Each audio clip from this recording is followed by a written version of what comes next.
Hello everyone, welcome back to your research buddy, and in this video we will talk about group velocity and phase velocity, and also we talk about the relation between them, and then Heisenberg's uncertainty principle.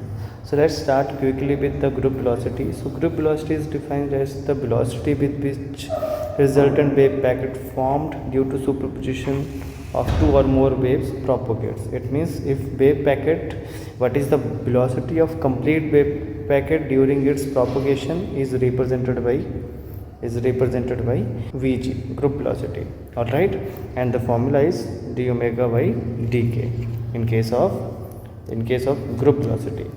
Now what is phase velocity? So phase velocity with which individual wave forming a wave packet propagates. As we know that wave packet, if this is a wave packet, so in this wave packet there is number of waves are traveling inside this one. So and these two waves are superimposed with each other, and then they are forming a wave packet. Now individually, what will be the velocity of individual wave is represented by phase velocity. Okay, so we have two things.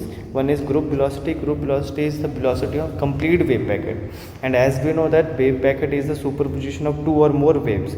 So if we are going to find out the velocity of individual wave, then that will be represented by in terms of wave or phase velocity. Okay, so and phase velocity is represented by Vp is equal to omega by k, where k is the propagation vector. Now let's start with the relation between them. Okay, so relation between phase and group velocity. Okay, so we are going to start with the phase velocity is given by phase velocity of wave is given by Vp is equals to omega by k, and let's say this is my equation number 1. Now, and from here we can find out omega is equals to k times Vp, and this is equation number 2. Now differentiate equation number 2 with respect to k. What we are getting, so we got d omega by dk is equals to Vp plus k times dBp by dk, right? Let's say this is equation number 3. Now, and we also know that d omega by dk is equals to group velocity.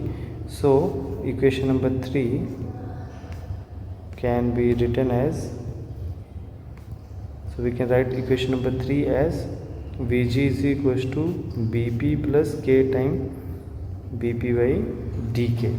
Alright, let's say this is equation number 4. Now by using partial differentiation we are going to use, then we can write equation number 4 as Bg is equals to Bp plus k times dBp by d lambda and d lambda by dk. What we are taking by using partial differentiation is this d lambda. Alright, upside and downside. And let's say this is equation number 5. Now we also know that k is equals to 2 pi by lambda, and from here we can find out that lambda is equals to 2 pi by k. So what we need to do here is to take or differentiate this. Let's say this is equation number 6. So differentiate equation 6 with respect to k. What we are getting, d lambda by dk is equals to minus 2 pi by k square. Okay, and this is equation number 7. So by using this equation in equation number 5, what we are getting, so we got group velocity, phase velocity minus lambda times dBp by d lambda. Alright, Okay, so what we have used equation number 6 and 7 in equation number 5, and then we got this relation. This relation is called relation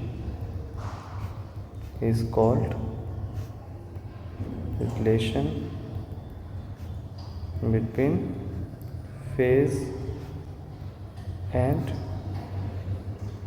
group velocity. Okay, now next one is Heisenberg's uncertainty principle.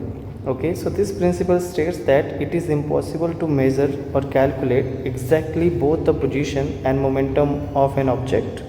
Okay, and this principle is based on wave particle duality, all right, of matter. And although Heisenberg's uncertainty principle can be ignored for macroscopic particle, it means for macroscopic particles like your bus, train moving, you can find out their position and momentum at a particular instant of time, but it is not possible to measure the position and momentum of any moving object in case of quantum world. Like electron is moving, so for electron you can either find out momentum or its position at a particular instant of time, not both of them simultaneously. And if you are going to calculate it, you got error, and let's say del x is represented the error in position measurement, and del p is the error in the measurement of momentum at a particular instant of time. And if we are going to measure these simultaneously, we got this uncertainty, and this uncertainty is equal or greater than half h cut, where del x is the position measurement, error in position measurement, and del p is the error in measurement of momentum. And we also know that del x and what are the applications of uncertainty principle, Heisenberg's uncertainty principle. So by using this principle, we can prove that the electron is not present inside the nucleus. It means it is used to prove the non-existence of electron inside the nucleus. Okay, so that's all about this lecture, and from next lecture onwards we will start with the wave function and very important topics related to new quantum mechanics. I hope you like it. If you have any question, you can comment below. Thanks for watching it. I'll see you in the next one. Thank you.